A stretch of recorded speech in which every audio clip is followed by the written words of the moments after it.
Voici un nouvel épisode occulte. Toutes les œuvres dont on va parler se trouvent dans la description de l'épisode. Vous y trouverez également les liens pour nous contacter ou simplement nous dire bonjour. N'hésitez pas à nous suivre et bonne écoute. On est de retour avec un nouvel épisode de Cult Podcast et j'ai le plaisir d'avoir Thibaut avec moi. Comment ça va, Thibaut? Ça va bien, ça va bien. Là, c'est un peu la fin d'année. Les vacances qui arrivent un peu déjà en cette fin juin. Oui, c'est curieux que tu parles de vacances parce qu'en fait, je m'étais dit on en a discuté, on s'était dit qu'on parlerait bien de vacances pour cet épisode. Donc, C'est le timing parfait en fait. timing parfait, oui. Je pense pas que ce soit un hasard. Et donc, aujourd'hui, comme d'habitude, on va discuter un petit peu de livres et de films qui nous ont marqués. On a aussi une petite liste pour un petit peu passer en revue en fait les livres qu'on aimerait bien lire cet été, donc ce qui nous tente. Et on en parlera sûrement par la suite si on a été déçus ou plutôt surpris. Et pour commencer, donc moi quand j'ai commencé à préparer le podcast et que je pensais aux vacances, je me suis dit que ça rimait assez bien avec le livre de Sylvain Tesson qui est S'abandonner à vivre. Parce que pour moi, les vacances, c'est un moment où on est souvent déconnecté, donc on se détache de sa routine quotidienne. On est loin, par exemple, de son ordinateur, de son boulot, peut-être de sa voiture, et on s'abandonne à vivre autre part. Donc que ce soit un peu dans la région ou à l'étranger, on n'a pas le choix. On s'abandonne à vivre. Et dans ce livre de Sylvain Tesson, dont on a un peu parlé un peu plus tôt dans notre série de podcasts, on discutait, je pense, c'est toi qui en parlais, type de La Panthère des Neiges. Moi, je Oui, me tout à souviens fait. avoir lu aussi son histoire au niveau du lac Baïkal. Il s'était retiré comme ermite. Donc, c'est un écrivain assez spécial, Sylvain Tesson. Il adore Kerouac, par exemple. Il adore les aventuriers. Et dans ce petit recueil de nouvelles, il va vraiment nous démontrer à nouveau son talent de conteur. Donc il y a plein d'histoires vraiment assez courtes, percutantes, avec des fins qui sont douces amères, plutôt douces qu'amères, même s'il y en a une ou deux qui se terminent peut-être un petit peu violemment. Et moi, j'ai quand même été assez impressionné par son usage de la langue française. Donc il a un vocabulaire qui est très précis, on pourrait dire léché, vraiment poli et parfois surprenant. Donc avec des tournures de phrases, on voit que c'est un artisan des mots. C'était une lecture assez plaisante. Donc ces histoires sont vraiment empreintes d'un certain fatalisme parfois aussi, avec notamment, il en parle en dernière de couverture, il aurait conseillé à la plupart de ses héros de rester au lit ce jour-là, parce que ces histoires ne terminent pas toujours comme le héros l'aurait souhaité. Et donc, il définit notamment ce fatalisme en utilisant un terme russe qu'il a francisé, et qui est en fait le pophigisme. Et donc, c'est vraiment l'idée d'un fatalisme envers l'absurdité de certaines situations sur lesquelles nous n'avons aucun contrôle et qu'il faut simplement accepter. Donc, c'est peut-être un petit peu sa version de l'abandonnement à la vie et aux choses. Mais c'est aussi une chouette lecture, je dirais, pour l'été. Donc, je peux commencer par conseiller celle-là. Alors, moi, je veux dire, comme conseil de lecture d'été, j'avais l'habitude il y a quelques années de lire une série qui s'appelle Les Enquêtes de Ma Ramotswe. Donc, c'est écrit par un écrivain écossais qui s'appelle Alexander McCall Smith. Et en fait, il a travaillé, je pense, au Botswana, donc à l'époque du temps où c'était une colonie anglaise qui s'appelait la Rhodésie. Qu'est-ce que c'est les enquêtes de Maramotswe? Donc c'est une série en fait de bouquins de 17, il y en a une vingtaine maintenant, une vingtaine qu'il a écrit. Et en fait, donc ça met en scène cette détective qui s'appelle Precious Ramotswe.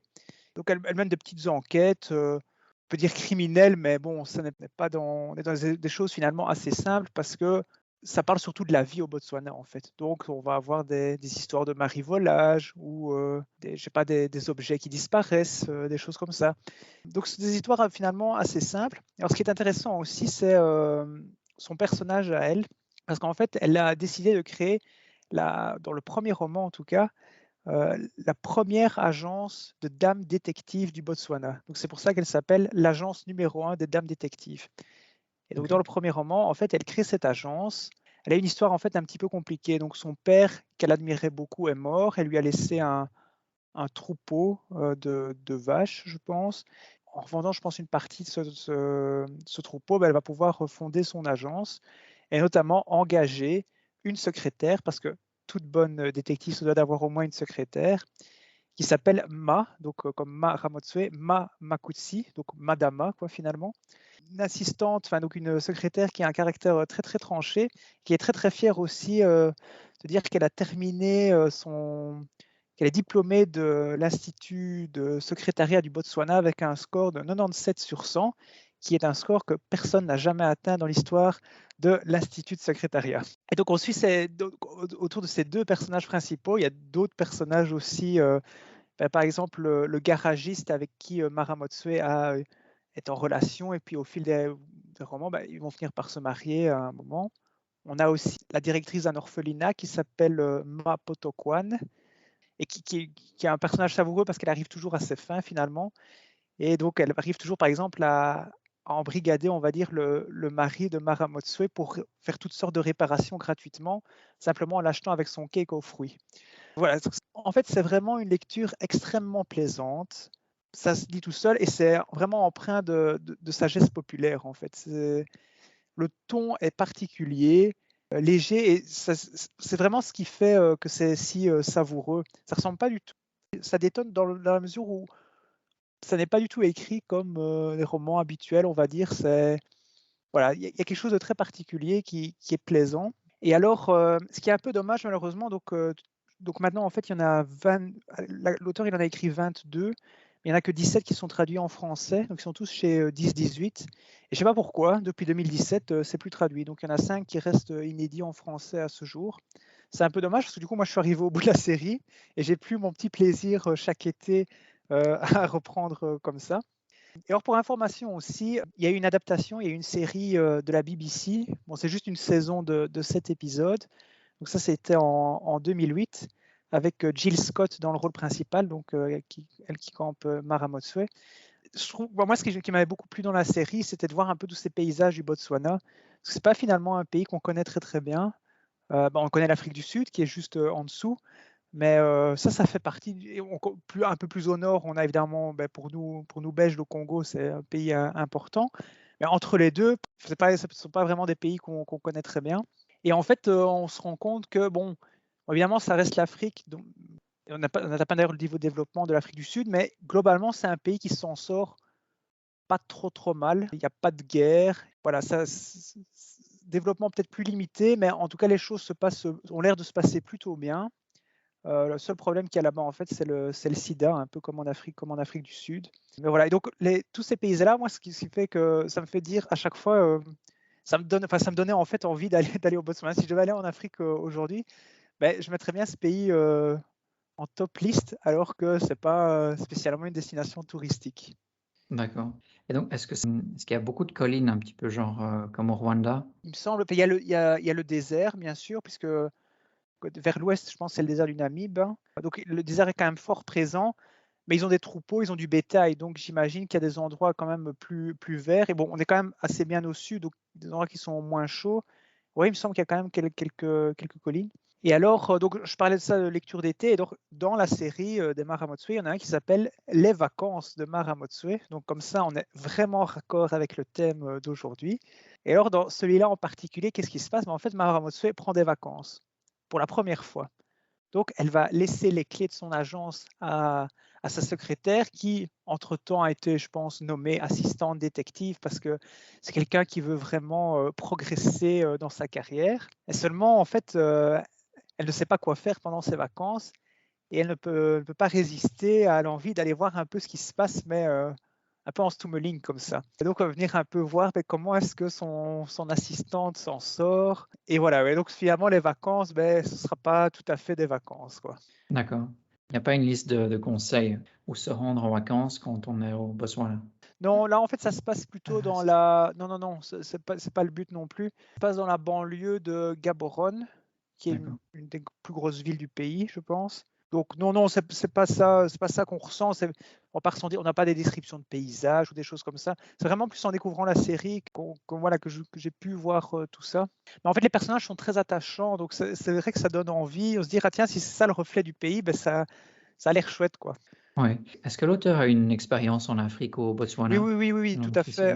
Je ne sais plus s'il a travaillé là-bas ou quelque chose comme ça. Il connaît le pays, en tout cas. Ouais. Et ça se ressent dans les descriptions.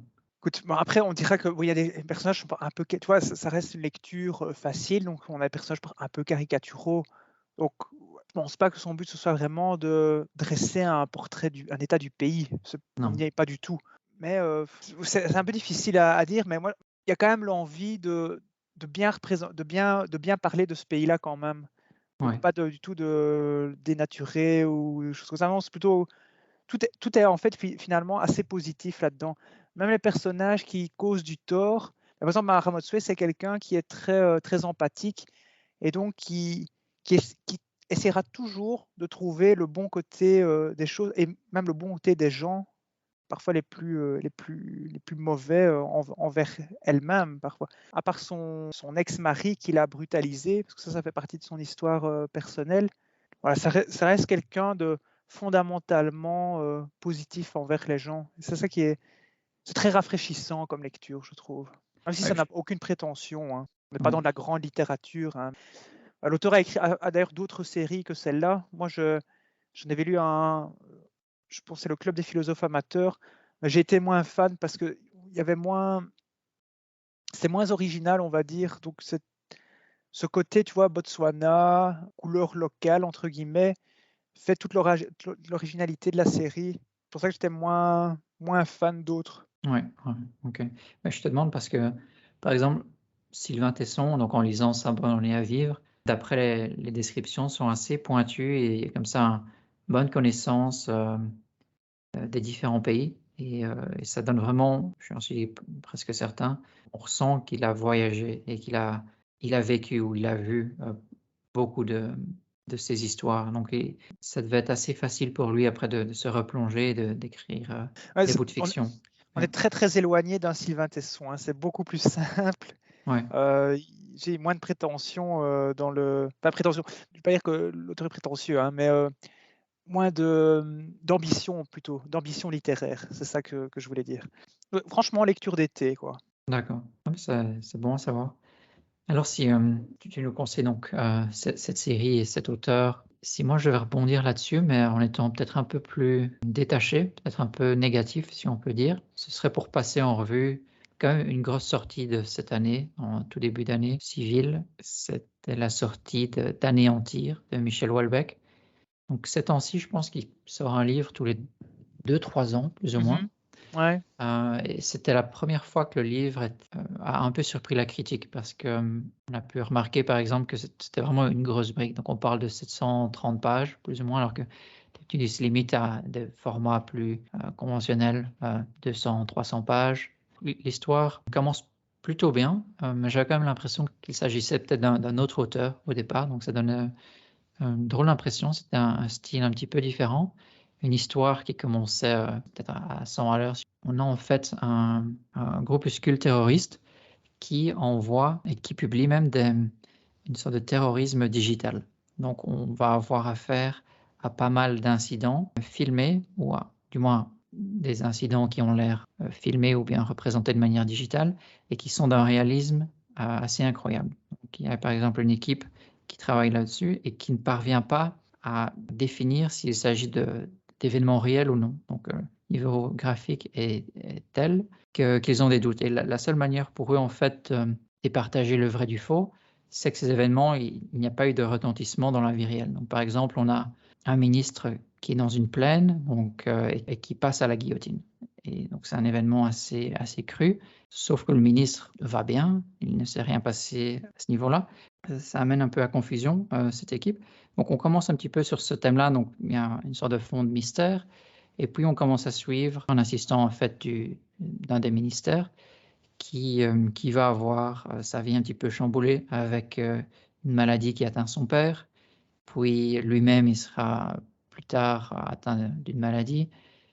Il a des problèmes de couple et en fait, ça tourne comme ça autour de la famille sur près de 700 pages. On oublie un petit peu les prémices du départ, qui était cette histoire de terrorisme digital qui, au final, passe de l'autre côté du miroir. Donc, il y a comme ça quelques attentats dans le monde réel.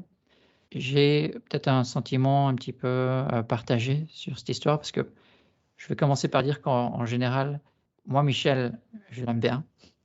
Il a son style, ses controverses et ses punchlines, mais les livres précédents, donc j'ai par exemple lu, enfin je le connais depuis 2010, c'est le prix Goncourt, donc j'avais quand même bien aimé La carte et le territoire, ou Ouais. bien Plateforme, La possibilité d'une île, et plus récemment Soumission était plutôt pas mal. Sérotonine peut-être un cran en dessous, mais avec Anéantir, j'ai l'impression qu'il est peut-être passé un petit peu à côté. Je trouve que c'est une œuvre de 700 pages, il faut s'accrocher, et l'histoire retombe peut-être un petit peu en camouflet vers la fin.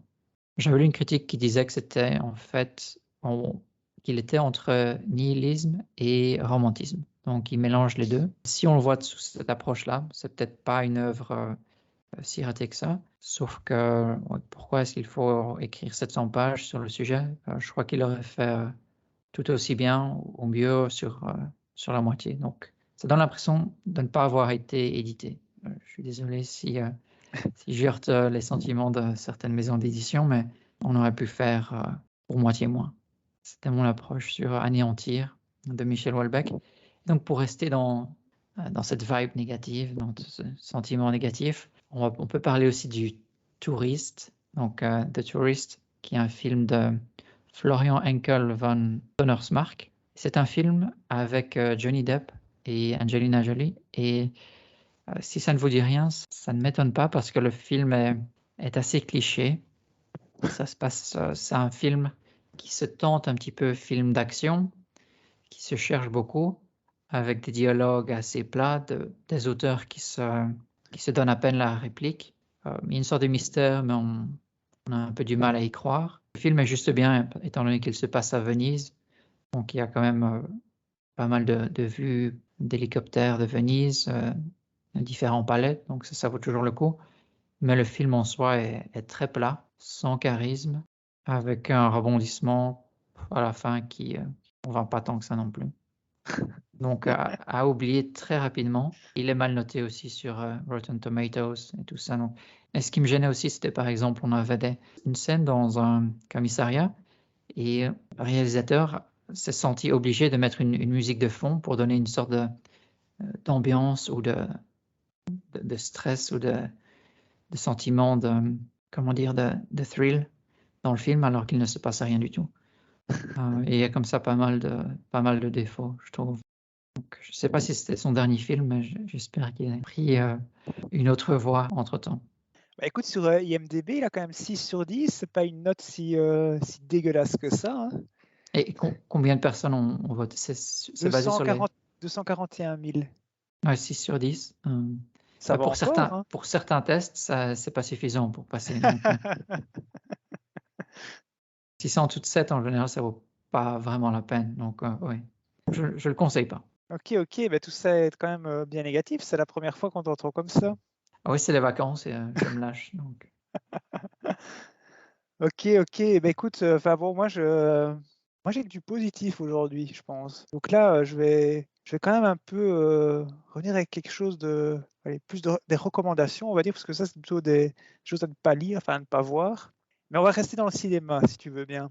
Alors, vacances, moi, film qui me faisait penser à les vacances, je pensais à deux films certainement de Woody Allen. Woody Allen, moi j'aime beaucoup j'aime beaucoup. En fait, dès qu'il y en a un, je sors le voir. C'est presque, je coche toujours ça. Et alors ici, je pensais plus particulièrement, premièrement, à un film qui s'appelle To Rome with Love. Donc c'est sorti en 2012. C'est pas le film qui a le plus marqué, hein, c'est pas le film qui a les meilleures critiques non plus.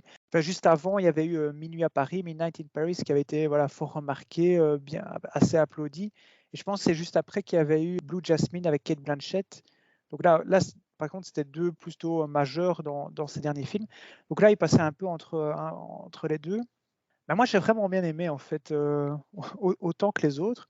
Mais déjà, en fait, ce qui est chouette, c'est qu'on a la ville de Rome qui est là, qui est bien présente et qui donne le cadre à toutes les petites histoires qu'on va retrouver dedans. Parce qu'en fait, son film, c'est plein de personnages, qui ont leurs histoires, on va dire, et certains d'entre eux vont se croiser.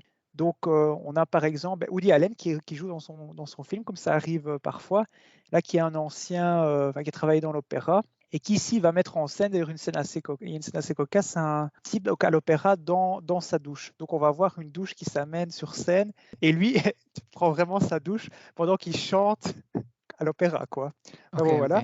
Donc, Spécial. évidemment, oui, ben, ça reste du Woody Allen, hein, donc il faut quand même des choses un petit peu étranges comme ça. Aussi, donc dans ce film, un Américain qui est campé par Alec Baldwin qui revient en fait revient à Rome après 30 ans, un peu comme ça à la recherche de son passé. Et c'est là qu'il tombe sur un jeune, un autre Américain, mais beaucoup plus jeune, qui est campé par Jesse Eisenberg. Donc ils vont avoir une sorte de relation entre eux aussi qui est très, très chouette parce que ben, on a le plus ancien et le plus jeune. On a Roberto Benigni, donc c'est chouette d'aller à Rome et de voir comme ça Roberto Benigni, qui du jour au lendemain, en fait, se retrouve pourchassé par des paparazzis parce que c'est apparemment quelqu'un de très très connu, alors que ce n'était pas le cas avant. On a aussi Penelope Cruz qui joue le rôle d'une escorte. Enfin voilà, et donc on est toujours dans le même genre, c'est toujours du Woody Allen, donc on a toujours des petits marivaudages comme ça. Dans la ville de Rome, je pense qu'à l'époque, je n'étais pas encore allé à Rome et ça donnait furieusement envie d'aller là-bas en vacances. Et alors, tout au début du film, ce qui est amusant, c'est qu'on a un agent qui fait la circulation au centre, un peu comme un rond-point. En tout cas, toutes les voitures se croisent autour de lui et il commence par dire In this city, all is a story. Donc, c'est vraiment ça. C'est montrer que il y a plein d'histoires dans cette ville, quoi. Donc vraiment très très chouette film. Et alors, je ne sais pas trop pourquoi, en fait, quand je pensais vacances, été, c'est un autre film de Woody Allen qui me venait aussi à l'esprit, là un peu plus récent, parce qu'il est sorti en 2019, et c'était A Rainy Day in New York, avec Timothée Chalamet, Selena Gomez, Elle Fanning aussi. Et c'est pas très clair à quelle saison ça se passe, en tout cas de mémoire, mais moi ça me faisait quand même penser à l'été parce que c'est un jeune couple comme ça, ben donc Timothée Chalamet et Elle Fanning qui débarquent à New York pour un week-end de vacances, quoi, finalement. Et en fait, donc, bah, l'idée, c'était un peu de visiter la ville et ben, il n'y a rien qui va se passer comme prévu. Et d'une part, donc, elle, la fille, donc Ashley, devait en fait interviewer un réalisateur réalisateur de cinéma pour qui elle avait beaucoup d'admiration. Et puis finalement, ben, il l'entraîne un peu dans différents événements. De son côté, Timothée Chalamet, il va tomber sur une ancienne connaissance qui veut le faire tourner dans un film. Et donc, au fil comme ça de leurs aventures, ils se retrouvent jamais en fait, ces deux-là. Donc le week-end qu'ils devaient passer ensemble, ils le passent pas du tout ensemble. Puis évidemment, ça s'appelle Rainy Day New York, donc il y a la pluie qui s'invite à à un mauvais moment. Et voilà, donc en fait, je pense que c'est aussi la couleur. Donc je ne peux pas parler de pellicule puisqu'on filme en numérique maintenant, mais je ne sais pas comment on arrive comme ça à créer cette chaleur en fait dans l'image qui me faisait penser à l'été en fait. Ce sont des Ouais. films assez faciles, voilà, mais sans beaucoup de prétention, mais vraiment très très chouettes. Et bien, peut-être pour répondre à ton questionnement, bah, là récemment, je parlais avec un photographe qui me disait qu'il avait acheté un filtre qui peut se rajouter au niveau de l'objectif. Et donc, ça donne, par exemple, ça pourrait donner un niveau, si on imagine des photos de mariage, tu peux par exemple prendre des photos ça donne un petit effet glow, un petit effet comme ça qui va briller ou qui va insister sur Mhm. la lumière. Donc, ça veut dire que par la suite, tu ne dois pas retoucher, tu as directement une photo qui naturellement a ses bénéfices et tu ne dois pas jouer avec un software et tu as peut-être un petit bénéfice comme ça au niveau de l'image. Donc, il est possible qu'un filtre ait été ajouté, comme on pourrait peut-être ajouter un filtre sépia ou autre chose. Ça, je n'étais pas du tout au courant de ce genre de truc. Je pensais que tout se faisait en post-production, mais il est possible que ça ait été filmé comme ça. Ah oui, Tout oui, comme, oui, tout comme d'accord. parfois certains films, certains réalisateurs préfèrent filmer avec des vieilles caméras Super 8 ou des trucs du style Mhm. pour avoir un effet authentique qu'on ne pourrait pas vraiment avoir en studio. Je me souviens avoir vu Midnight in Paris qui m'a vraiment bien plu avec il y avait Gertrude Stein, Hemingway. Il y avait Marion Cotillard et il y avait Oui, oui, oui, Owen Wilson, non? oui, mais qui est-ce qu'il joue encore? Ah, il joue Fitzgerald. En fait, non, je crois que c'est un auteur qui se cherche un petit peu et qui tombe en fait sur tous ces artistes. Et Oui, donc, il c'est a ça. l'occasion de discuter avec eux et de passer quelques soirées. C'est à chaque fois à minuit, je pense, qui repasse dans ce Paris des années 20. Mais il y a plusieurs. Oui, c'est que dans les années 20 ou alors il va pas dans plusieurs époques, je ne sais plus, tiens. J'aurais Attends, été c'est tenté de années dire que c'était... 20. Ah ouais, non, non, tu dois avoir raison. Ouais, ok, Ouais. ok. Ouais, donc ça, ce film-là m'avait bien plu. Et je pense que l'histoire à Rome me dit quelque chose aussi. Donc pour l'histoire à Rome, il faudrait que je revisite, mais je me rappelle de Alec Baldwin et de Cruise, peut-être bien. Et alors, en fait, pour continuer là-dessus, s'il s'agit de souvenirs de vacances, l'été dernier, je passé quelques jours en Espagne et j'étais du côté de Grenade et on connaît évidemment peut-être l'Alhambra. Donc c'est un domaine avec le palace de l'Alhambra et tous les bâtiments qui gravitent autour. Il y a une œuvre en littérature qui a eu une grande importance dans la redécouverte de ce joyau. C'est l'œuvre de Washington Irving, Les Contes de l'Alhambra. Là-dedans, on peut dire qu'il s'agit d'un inconnu célèbre, Washington Irving, parce qu'il a eu une influence assez importante sur au moins 2 œuvres. Pourtant, de nos jours, son nom ne dit pas grand-chose. Donc, si je te parle de la légende de Sleepy Hollow, est-ce que ça te dit quelque chose? Non, Pas du tout. non. Il y a ce fameux film, et là, je peux faire un lien avec le film The Tourist, parce qu'il y a Johnny Depp qui joue dedans, qui est dans ce film où il y a le cavalier sans tête. Ça ne te dit rien du tout, non? Moi, je connais la chanson de Damien Saez, mais je pense que ça n'a rien à voir. Ah, d'accord. Donc ça, je veux dire que c'est donc Washington Irving, il est derrière cette histoire-là, donc qui a par la suite aussi été adapté en film, qui était un film assez effrayant. Je me rappelle l'avoir vu début des années 2000, avec ce cavalier maudit qui parcourt le village de Sleepy Hollow. Et puis alors, évidemment, Irving a aussi écrit Les Contes de l'Alhambra. Et donc à l'époque, il voyageait à travers l'Espagne. Et après un passage à Madrid, il s'est déplacé vers Grenade. Et il a été choqué par la beauté des collines, des ruines et de la ville en général. Il a obtenu en fait la permission de loger dans le domaine quelque temps. Et là, il y a écrit une collection d'essais, d'histoires et de discussions sur l'Alhambra, donc ce palais majestueux sur la hauteur de Grenade. C'est en fait, suite à la sortie de ce livre, ça a permis de renouveler l'intérêt si on peut dire, de l'Occident, donc peut-être de l'intérêt pour l'Espagne, qui avait été peut-être un petit peu oublié, et de ces joyaux qui avaient été oubliés. Avec notamment l'Alhambra qui a ensuite bénéficié d'une belle rénovation, qui démarrait plus ou moins à l'époque où Irving a visité le domaine. Et donc, moi de mon côté, c'est un palais que j'ai eu l'occasion de visiter, surtout la partie rénovée et construite par la dynastie Nasrid. C'est un magnifique exemple d'art islamique, des influences maures aussi. Pour l'anecdote, j'ai lu par hasard qu'en fait, c'était à l'Alhambra que Christophe Colomb avait reçu sa mission de Ah, voyager vers l'ouest. Je crois que la cour du roi d'Espagne y a vécu pendant quelque temps, du moins au XVe siècle. C'est là qu'il a reçu sa mission. Et puis, par la suite, ils ont changé d'endroit. Donc ça, c'était pour peut-être le côté historique, avec aussi l'importance du domaine. oui, enfin, l'Alhambra, c'est quelque chose. Enfin, moi, j'y suis allé j'étais vraiment tout petit, donc il y a des années, des années, des années.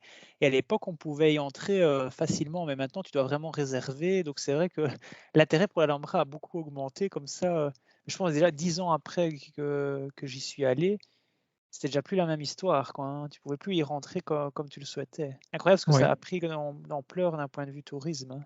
Ouais, c'est assez bien gardé, même une semaine à l'avance, parfois, ça ne suffit pas pour avoir un ticket. Il faut Hmm. faire assez attention et il faut être là à l'heure si on veut pouvoir rentrer. Et donc les billets sont vendus avec un début à une certaine heure. Après, on peut rester autant qu'on veut, mais il faut être là pour éviter les foules. Ouais. Donc toi, oui, donc tu disais, tu y allais récemment. Moi, quand j'étais beaucoup, beaucoup plus petit pour le coup, et pour revenir vraiment à nos années d'enfance, on va dire, est-ce que tu es déjà allé est-ce que tu as déjà fait des camps scouts ou est-ce que tu es allé en colonie de vacances? Ah non. Moi non plus. Moi non plus. Et pourtant, c'est un thème assez présent au cinéma, et un peu en littérature aussi, on va dire. Parce qu'en fait, en préparant ici ce podcast, je me suis rendu compte qu'il y avait pas mal de films qui traitaient de ça. Mais je pensais par exemple à un des premiers films, je pense que c'est le deuxième film de Éric Toledano et Olivier Nakache, donc duo très bien connu de la comédie française et qui redonne vraiment ses lettres de noblesse à la comédie en France, parce que bon, Dieu sait que Il y a beaucoup de daubes qui sortent. Mais là, pour le coup, eux font toujours de très très bons films. Et donc, Nos Jours Heureux, donc c'est leur deuxième, pas le plus notable, mais quand même très chouette à voir, où on a en fait une colonie de vacances un peu un été, avec Jean-Paul Rouve qui est un peu le directeur de tout ça. Et évidemment, il n'a aucune autorité, il n'y a rien qui se passe comme il le souhaiterait. On retrouve déjà Omar Sy dedans, qui connaîtra plus tard beaucoup de plus de succès avec Intouchable. Donc, c'est un premier film qui parle de colonie, on va dire. Et alors, une chose à laquelle je pensais, donc on connaît tous le petit Nicolas. Et donc, en particulier, on a les vacances du petit Nicolas.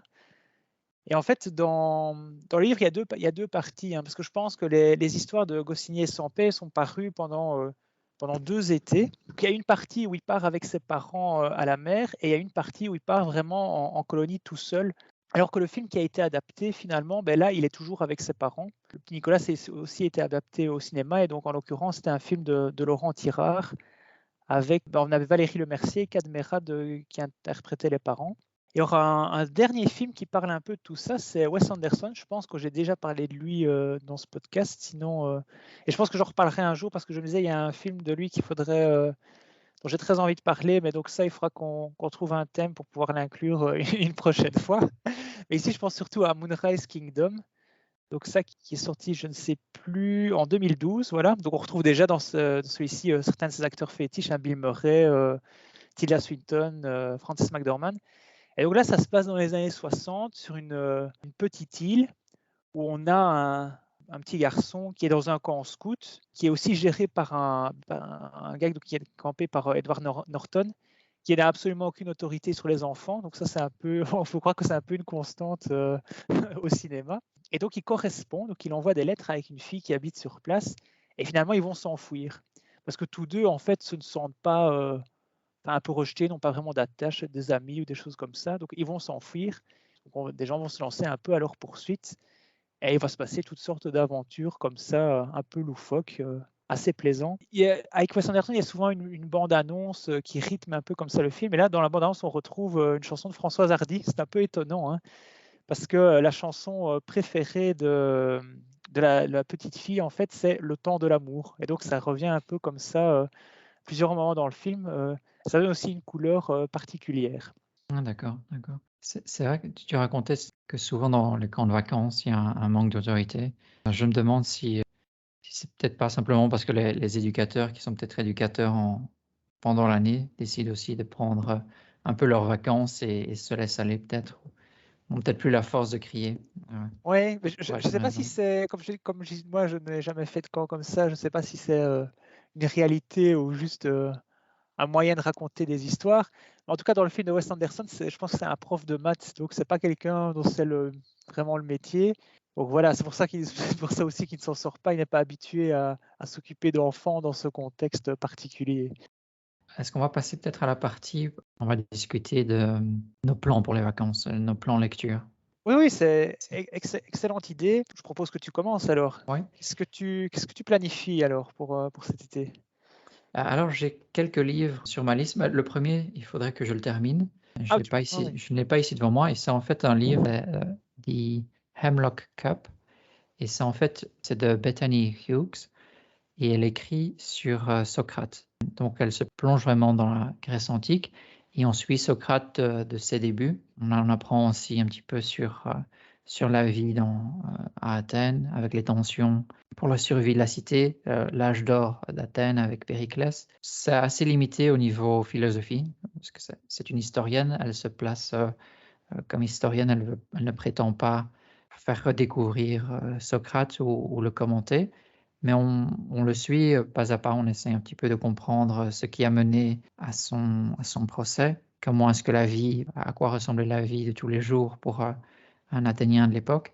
Et c'est un livre assez prenant, qui est bien écrit. Elle est d'ailleurs assez connue parce qu'elle a aussi participé, enfin elle présentait en fait même une sorte de triptyque pour la BBC sur 3 penseurs de l'époque. Donc on a un chapitre sur Bouddha, un sur Socrate et puis un autre sur Confucius.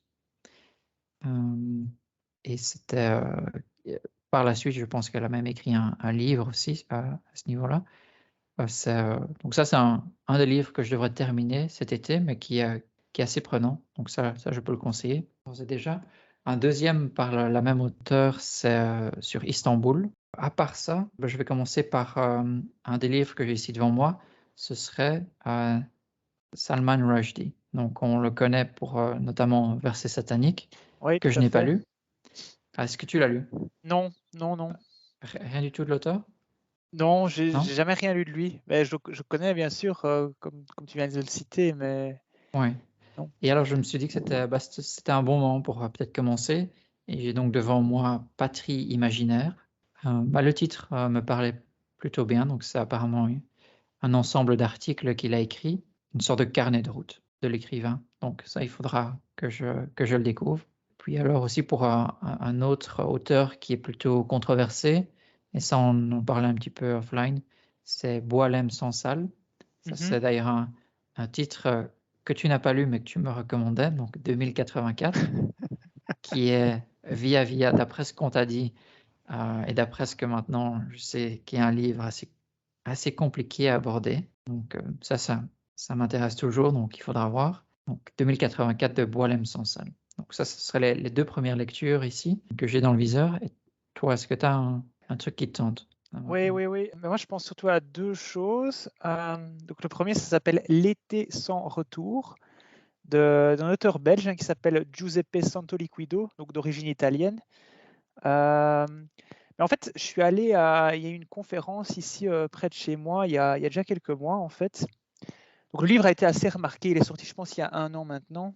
Et en fait, ça raconte quoi? C'est basé sur un fait divers. Donc, en 2005, en Italie, donc c'est un village apparemment, il y a une fête, voilà, une fête de village. Et donc il y a une fille de 15 ans qui s'appelle Chiara qui disparaît. Et donc on se met à sa recherche. Alors c'est le moment où en fait les médias arrivent et commencent à poursuivre un peu la famille, tout l'entourage en fait, et ça devient vraiment le feuilleton national. Donc ce sera l'occasion pour l'auteur sans doute de faire une critique un peu féroce aussi des médias. Donc c'est inspiré d'un fait divers, mais comme il l'avait expliqué de la rencontre, il s'en éloigne aussi, hein. Donc voilà, j'en sais pas beaucoup plus niveau de l'histoire parce que je me suis j'ai pas voulu préparer parce que je vais encore garder la surprise. Mais en tout cas, ce qui était clair, c'est que j'ai beaucoup aimé la rencontre. C'était très, très intéressant. Donc, je pense que c'est son 3e ou 4e roman à cet auteur, où il a fait des essais aussi, parce qu'en fait, c'est un politologue, hein, au départ. Et d'ailleurs, à une époque, jusqu'à il y a quelques années, on va dire, il était encore invité dans les médias, mais il expliquait que c'était maintenant quelque chose qu'il refusait parce qu'il veut. D'abord, d'une part, il se concentre sur l'écriture plus de fiction, sur la littérature, et d'autre part, il avait un peu de mal avec le fait d'être toujours, devoir être catégorisé dans un camp. Et ça, c'est quelqu'un qui tient beaucoup à la nuance, en fait. Donc, c'est très, très intéressant à écouter. Alors, moi, je retiens aussi de la rencontre, mais pour lui, l'importance de l'éducation, en fait, et du fait que l'école doit permettre d'élever, de donner ses chances à ceux qui n'en ont pas. Et alors, la dernière chose aussi, c'est qu'il avait un peu parlé, parce que c'est quelqu'un qui avait posé la question, en fait, il est publié chez Gallimard, donc c'est la première fois qu'il est chez Gallimard, donc ce qui est quand même une certaine reconnaissance. Ça, c'est finalement, ça reste un peu la maison d'édition la plus prestigieuse en France. Et donc, jusqu'ici, il était plutôt publié chez des petits éditeurs belges. Donc voilà, il avait expliqué, en fait, tiens, que peut apporter un éditeur. Ben donc, il disait, c'est pas le style qu'on lui va faire travailler, mais c'est vraiment plus dans l'histoire. On lui fait, tiens, par exemple, ce personnage-là, pourquoi est-ce tu ne fais que l'évoquer? Pourquoi est-ce qu'il n'a pas un rôle plus important? Je pense que c'est quelque chose que tu devrais creuser. Et donc, c'est comme ça c'est ce qui a permis de rattraper, de corriger, d'améliorer son manuscrit. Et c'est ce qu'il avait aussi aimé, en fait, hein, donc de pouvoir comme ça améliorer les choses. C'était très enrichissant, en fait, d'être publié comme ça. Parce qu'en fait, comme il avait été un peu reconnu dans les médias, il a reçu une mention spéciale au prix Rossel ou quelque chose comme ça. En gros, s'il était resté chez un plus petit éditeur, son texte, on le prenait comme ça, il n'y avait pas de souci. On ne cherchait pas à le retravailler. Donc ça, c'était... Voilà. Donc moi, la rencontre m'avait vraiment beaucoup plu. J'avais déjà pointé le roman avant, mais le fait de l'avoir rencontré m'a encore plus envie de le lire. Mais je m'étais quand même dit que comme ça se passe en été, je le lirai en été. Donc j'ai patienté ici pendant quelques mois. Donc ça, ce sera un des prochains. Et alors, le deuxième, Alors ça s'appelle, donc le titre c'est Un chant pour les disparus et l'auteur c'est Pierre Jarawan. Et alors en fait ici ça se passe au Liban. Pourquoi est-ce que je vais lire ça? Parce qu'en fait c'est le deuxième de l'auteur qu'il avait publié précédemment, Tant qu'il y aura des cèdres. Et moi j'étais tombé dessus en fait vraiment par hasard. Et ce qui m'avait marqué, en fait, ça avait parlé du Liban, qui n'est pas spécialement. Moi, on connaît le pays avec ses tensions politiques, et c'était ça qui m'avait beaucoup plu. Donc, en fait, c'est les parents.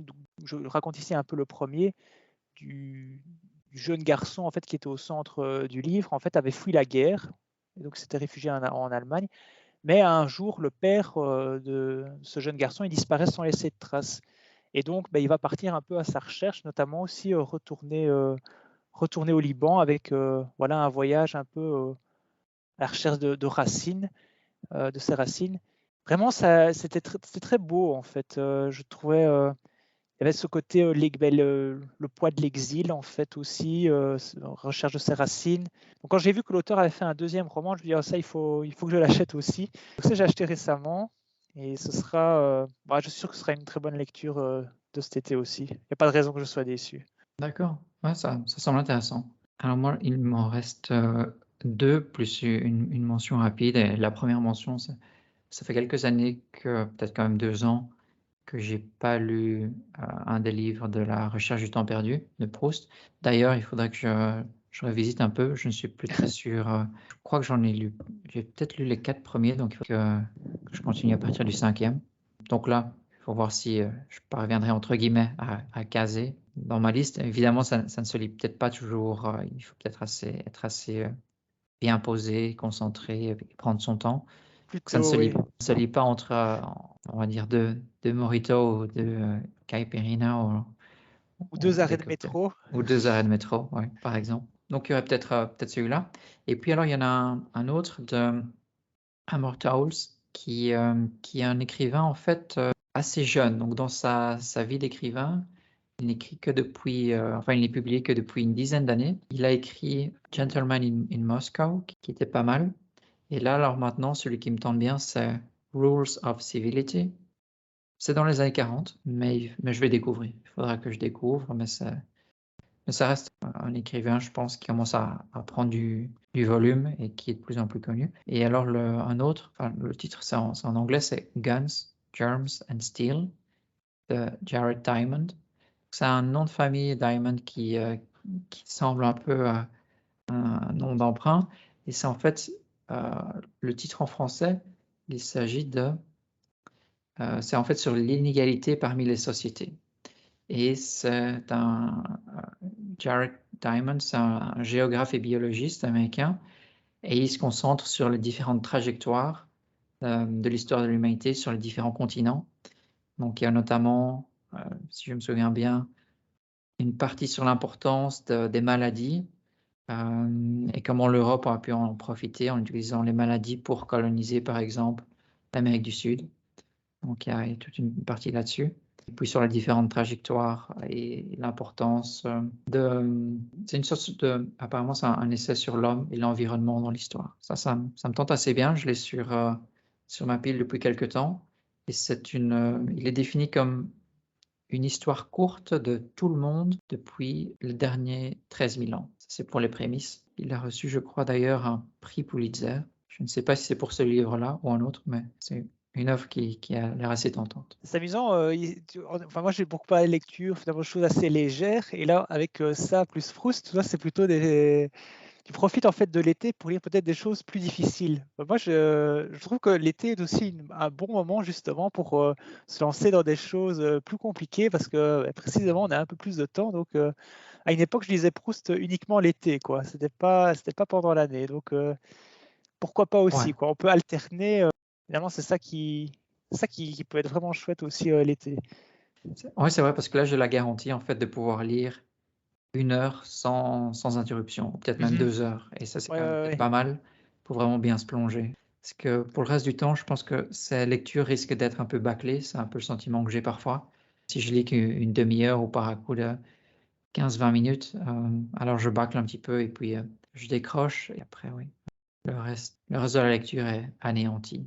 pour retomber sur le titre de Michel Houellebecq. Et ça perd un peu de saveur. Mais je pense pas quand même enchaîner Proust et cet essai-là. Donc je vais essayer quand même de trouver un truc pour intercaler, un truc plus léger. Mais ça me tenterait bien d'essayer de parcourir au moins quelques-uns de ces titres cet été. Ouais. Le compteur commence. Donc il reste plus ou moins 60 jours pour les parcourir. On va voir si j'y parviens. Est-ce que tu as encore une œuvre ou l'autre qui te tente? Un film, quelque chose qui reste sur ta to-do list? Non, parce que les films, je dépends beaucoup des sorties. Je ne sais pas ce qui sort dans les prochaines semaines, donc je n'ai pas regardé, mais j'irai probablement voir. Mais vraiment, il y a un film avec Javier Bardem qui est sorti, c'est El Buen Patron, je ne sais pas très bien comment on dit. Le Bon Patron, c'était une recommandation d'Hugues Daillet, donc ça, si je vais au cinéma, c'est le prochain film que j'irai voir. Mais c'est tout pour le moment. Parce qu'on a eu quand même un prix à Cannes et les frères Dardenne ont aussi sorti Oui, quelque chose. mais non oui, tout à fait. Oui, c'est vrai que si on parle de Cannes, il y a plusieurs choses que je souhaite absolument voir, mais ils sortent pas maintenant. En fait, ils attendent. En fait, je pense que Cannes, souvent, ça sort à partir de septembre, pas immédiatement. Il y a une stratégie où il y en a qui sortent directement pendant le festival. Oui, moi, le Lucas Dont, ça, je veux absolument voir parce que Girls m'avait beaucoup marqué et je trouve ça. C'est son premier film, c'est assez prodigieux. Je trouve qu'on a le résultat quand même pour un premier film arrive à tel point atteindre une justesse et à diriger des très jeunes parce que c'était un rôle extrêmement compliqué avec un père aussi très compréhensif, très bien interprété et le gars il a notre âge quoi. Je me dis arriver à faire un film quand même de cette envergure, chapeau. Et donc ici le deuxième ça qui a eu le Grand Prix, ça j'irai le voir quand il sortira, ça c'est certain. Dardenne, je suis moins fan, je dois bien l'avouer, mais vu ce qu'on en a dit ici, en fait, ça me tentait quand même assez bien. L'autre Belge qui a été primé, c'est le Félix Van Groeningen. Apparemment, c'est une facture plus classique, mais l'histoire me plaisait assez bien. Ça se passait en Italie, si je me souviens bien. Donc ça, c'est aussi un why not. J'ai un peu oublié le reste, mais je pense qu'il y avait aussi d'autres films, pas spécialement primés, mais qui étaient en sélection officielle, qui m'attiraient assez bien. Donc, mais il sort pas maintenant. Et celui qui est sorti, c'est juste Frères et Sœurs Arnaud Desplechin, mais ça, apparemment, il ne faut pas aller le voir. Donc ça je n'irai pas. Et de toute façon, j'en ai déjà vu un de Desplechin et je n'avais pas été spécialement convaincu. Ok, ça nous fait une belle liste.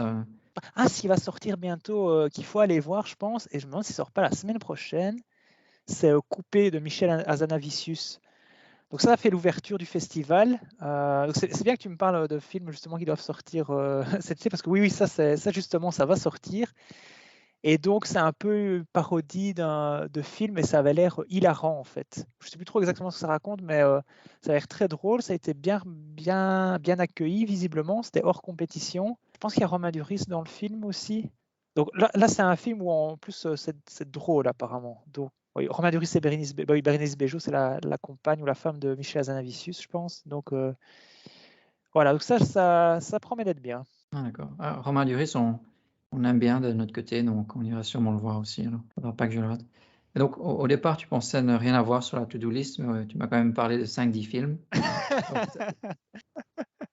Oui, mais de toute façon, faut aller au cinéma quand. De toute façon, quand il y a quelque chose qui sort, et qu'on a envie d'aller voir, il faut y aller parce que le plaisir quand même de voir un film sur grand écran, je trouve que c'est quelque chose vraiment. C'est pas du tout la même expérience que sur un autre écran en fait, finalement. Moi, je resterais partisan du fait d'aller voir le film quand c'est possible au cinéma. Ouais, pour les journées pluvieuses peut-être cet été, donc il y en aura sûrement à voir. Mais c'est vrai que ça fait toujours plaisir d'aller au cinéma. Donc oui. Mais donc il y a un beau programme, ça c'est sûr. Et puis on se verra dans quelques semaines, on parlera de notre tour sur ces différentes œuvres. On fera le point là. Nous aussi, on a parlé de vacances, eh bien, on prend aussi des vacances, quoi. On débranche le micro, on éteint l'ordinateur et puis on se voit à la rentrée alors. Parfait, bien à bientôt alors. À la prochaine.